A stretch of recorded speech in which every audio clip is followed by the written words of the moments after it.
At long last, G-Darius HD has finally arrived. G-Darius from Tato was a game I spent numerous hours on during my childhood.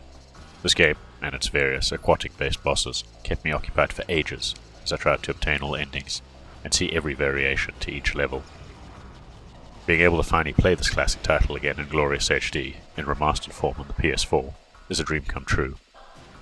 It's something I've been eagerly awaiting ever since the other Darius titles have been given the remaster and re-release treatment. But how does this game stack up in 2021? Players will take on the role of one of two pilots in G-Darius. You'll either be flying the red Silverhawk or the blue Silverhawk, depending on whether you pick Player 1 or Player 2. The story of G-Darius involves a war that resulted in the disappearance of an entire planet. The destruction of this planet awakened sentient life forms known as Thema, which set forth to destroy all who oppose peace in the universe. This is where you come in. The Silverhawks were commissioned after the Thema forces decimated a fleet of starships. Using the same technology they use, the Silverhawks are the ultimate weapon, and now in the hands of the player. Using the Silverhawk spacecraft's powerful abilities, players march forth to destroy the Thema and save mankind from destruction. Gameplay in G-Darius is side-scrolling, shoot-'em-up perfection. Players will move their spacecraft up, down, left and right, while firing out projectiles, think lasers, missiles, or waves of energy. The Silverhawk is also equipped with a shield, and rockets that fire continuously from every corner of the ship. Players are tasked with fighting through waves and waves of enemies, while side-scrolling across numerous environments, and must ultimately face off against a huge Thema battleship.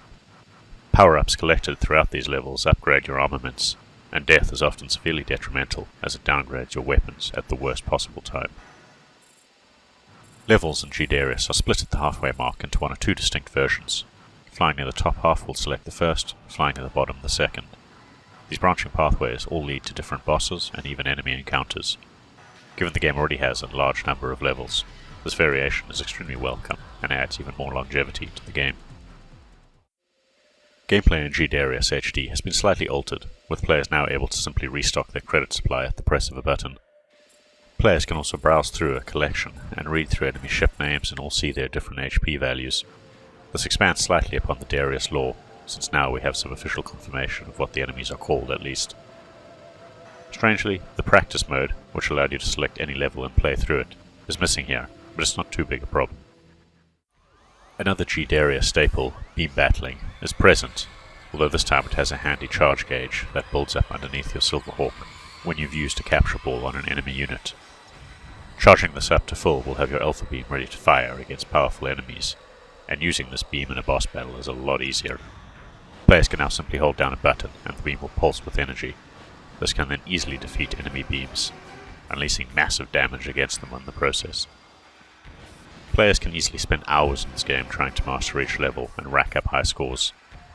A complete run through G-Darius involves playing through 5 large levels, with all their branching pathways, so there's plenty of variation on offer. You could probably spend up to 10 hours or more trying to get through every level and enemy variation on offer.